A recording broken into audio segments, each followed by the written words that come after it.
Un président déchu, menotté, extradé, et tout un continent qui retient son souffle. Qui sera le prochain? Paul-Henri Damiba, ancien président du Burkina Faso, pensait avoir trouvé refuge à Lomé, profitant de 3 années d'exil doré dans les villas luxueuses de la capitale togolaise. Mais le masque de l'impunité vient de tomber brutalement. Damiba a été capturé, menotté et rapatrié sous haute surveillance à Ouagadougou. Son arrestation résonne comme un coup de tonnerre à travers toute l'Afrique de l'Ouest.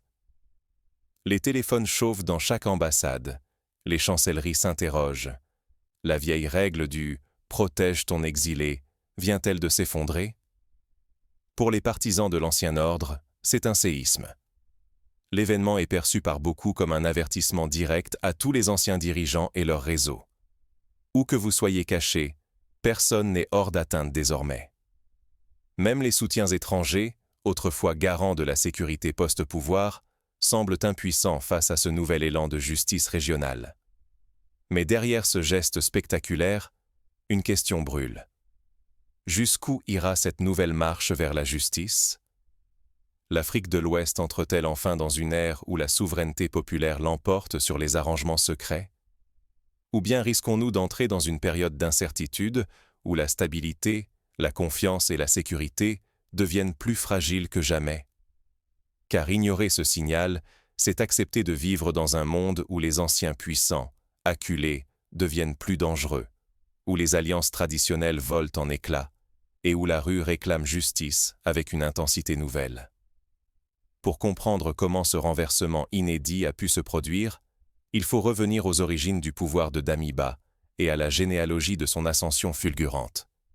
Un putsch, puis un autre, et derrière chaque coup, des réseaux invisibles. Pour comprendre la chute de Paul-Henri Damiba, il faut d'abord plonger dans l'engrenage des coups d'État qui secouent le Burkina Faso et ses voisins. Ici, la politique n'est jamais un jeu solitaire. Chaque mouvement cache des complicités et des intérêts bien plus larges que ce que racontent les journaux officiels.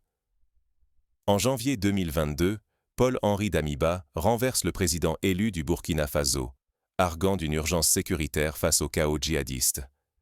Les militaires applaudissent, la France observe, silencieuse, et tous pensent que l'ordre sera restauré.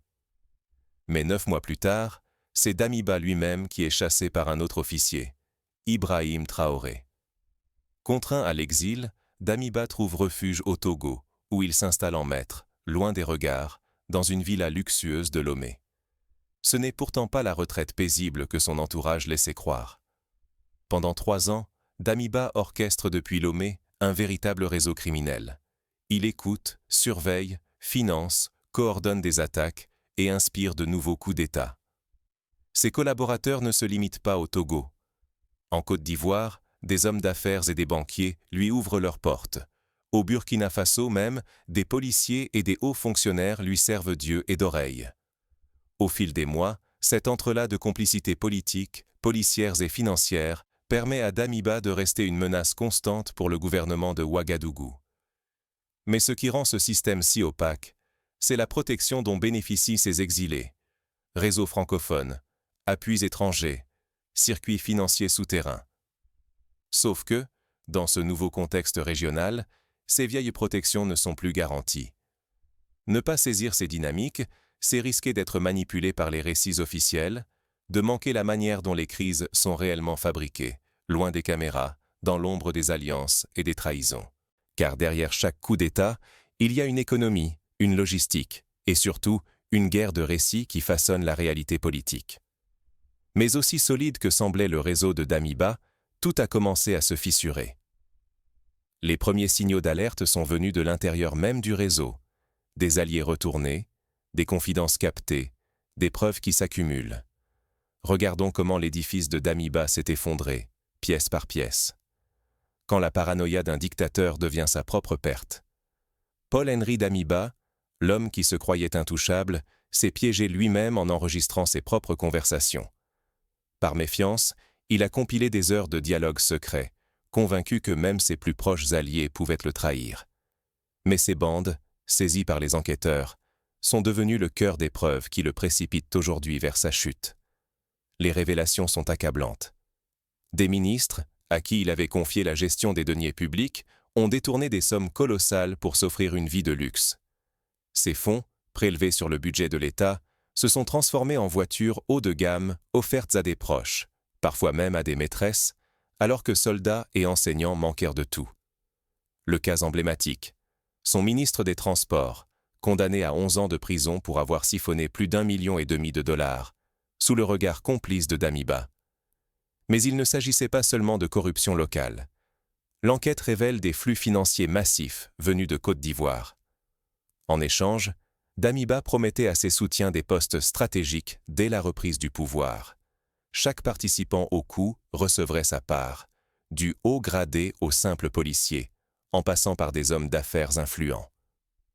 Dans ce système, les promesses de fortune et d'impunité servirent de carburant à la conspiration. Preuves matérielles, témoignages, écoutes téléphoniques, vidéos de repérage sur la résidence présidentielle, mouvements d'argent entre pays, tout s'est accumulé. Les dossiers judiciaires s'épaississent et l'enquête s'élargit. Elle vise désormais non seulement des ministres, mais aussi des généraux, des membres de la police et des magnates du secteur privé. Chacun craque sous la pression des interrogatoires, chacun trahit la chaîne, révélant l'étendue d'un réseau prêt à tout pour revenir au sommet. Ce qui se joue ici est immense, la capacité de tout un pays à assainir la gouvernance, à prouver que la justice n'est plus une illusion réservée aux puissants. Pour la première fois dans l'histoire récente de la région, les vieilles protections accordées aux dirigeants déchus vacillent. La population observe, et l'espoir d'un état de droit véritable renaît, même si les risques d'instabilité restent palpables. Mais l'affaire ne concerne plus seulement la justice burkinabé. Au-delà des frontières, toute l'Afrique de l'Ouest retient son souffle, anxieuse de voir si cet ébranlement du système ancien entraînera une nouvelle ère d'équilibre ou une réaction en chaîne aux conséquences imprévisibles. Car derrière ces révélations judiciaires, c'est tout un jeu d'alliances régionales et d'intérêts internationaux qui vacillent. À quoi ressemblera la nouvelle carte du pouvoir en Afrique de l'Ouest? Si le Togo peut livrer Damiba, alors plus aucun exilé n'est à l'abri. Ce geste brutal a fait trembler jusqu'au plus haut sommet du pouvoir régional, car il renverse des décennies de non-dits et d'accords tacites entre États africains. La colère du président ivoirien, Alassane Ouattara, a éclaté au grand jour. Lui qui croyait, comme beaucoup, que la France garantirait toujours la protection de ses alliés déchus, se retrouve aujourd'hui face à un vide. La promesse de refuge, d'immunité diplomatique pour les exilés politiques, s'effrite sous ses yeux. Désormais, l'exil n'offre plus de certitude. Ce bouleversement a accéléré la montée en puissance de l'Alliance des États du Sahel. Depuis le limogeage de Damiba, la solidarité entre le Burkina Faso, le Mali et le Niger s'est transformée en véritable bloc régional, résolu à écarter l'influence française.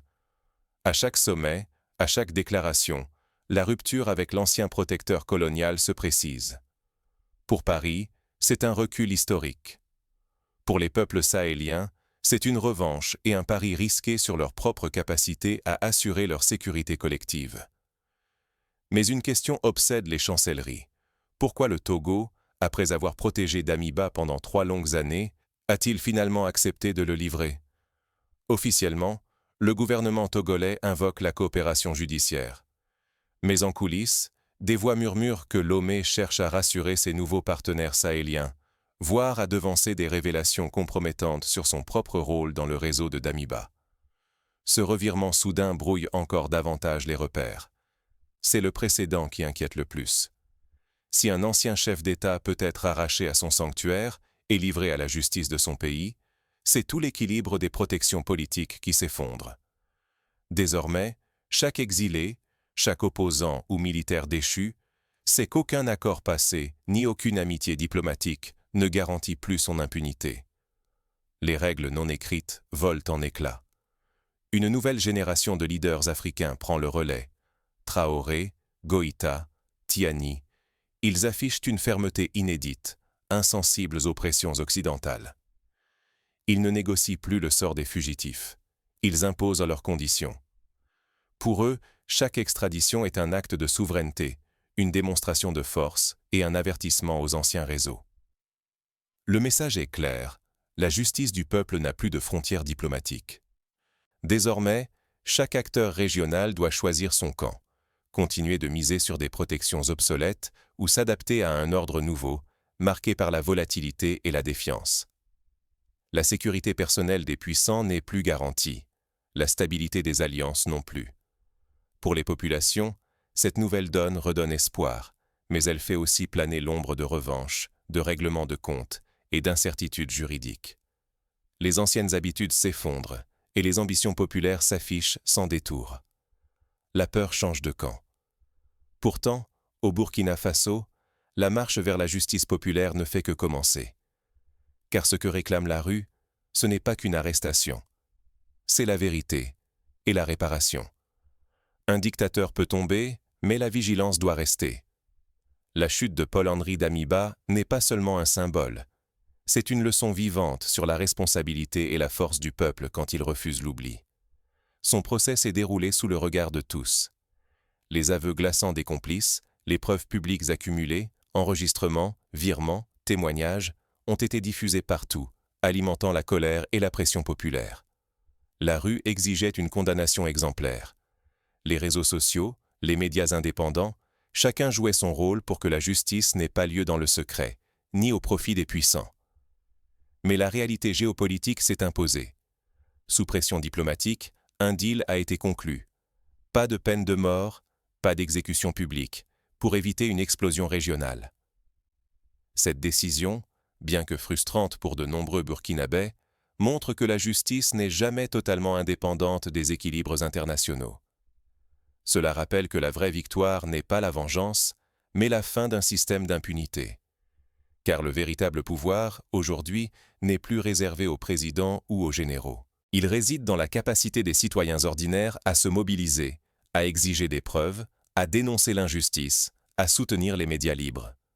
Ce sont eux qui ont forcé l'ouverture des archives, déterré les dossiers cachés et imposé un débat public, là où, hier encore, tout était affaire d'initiés. La chute de Damiba prouve qu'une ère nouvelle s'ouvre, où même les figures intouchables peuvent être traduites devant les tribunaux. Mais cela ne veut pas dire que le danger a disparu. D'autres réseaux mafieux, d'autres ambitions, d'autres corruptions menacent dès que la société relâche son attention. Baisser la garde, c'est risquer de replonger dans l'instabilité. La responsabilité citoyenne ne se termine pas avec un verdict. Elle commence là où l'impunité recule. C'est une vigilance de chaque jour, une exigence de transparence, pour que la justice ne soit pas un événement exceptionnel, mais une norme durable. Car derrière le procès de Damiba, c'est tout un système qui vacille. Pour comprendre ce que cela change pour le futur du Burkina Faso et de l'Afrique de l'Ouest, regardons comment ce précédent sème les graines d'une nouvelle ère politique. Le vieux monde vacille. Qui osera écrire la suite? Aujourd'hui, l'arrestation de Paul-Henri Damiba signe plus qu'une simple fin de parcours. Pour la première fois, un ex-chef d'État, protégé par l'exil et les réseaux étrangers, n'a pas échappé à la justice de son propre continent. Ce n'est pas un cas isolé. C'est le symptôme d'une Afrique de l'Ouest qui refuse désormais que la peur et la corruption dictent sa destinée. Mais voilà le risque. Si nous, citoyens, restons silencieux ou indifférents, l'histoire se répétera. Les alliances de l'ombre, les détournements et l'impunité trouveront toujours de nouveaux visages. Chaque voix qui se tait est une porte entr'ouverte à la manipulation, à la violence et à la dégradation de nos institutions. À l'inverse, chaque prise de parole, chaque mobilisation renforce l'espoir d'un avenir où justice et souveraineté ne seront plus de simples mots. Les puissants ne peuvent plus se cacher, mais leur chute n'a de sens que si elle éveille une génération prête à demander des comptes, sans peur des représailles ni des pressions extérieures. Ce moment n'appartient pas qu'aux leaders ou aux tribunaux. Il appartient à celles et ceux qui regardent, qui écoutent, qui comprennent. L'ordre ancien bascule, mais rien n'est écrit d'avance. Alors, êtes-vous prêt à choisir le silence ou à peser enfin sur l'histoire?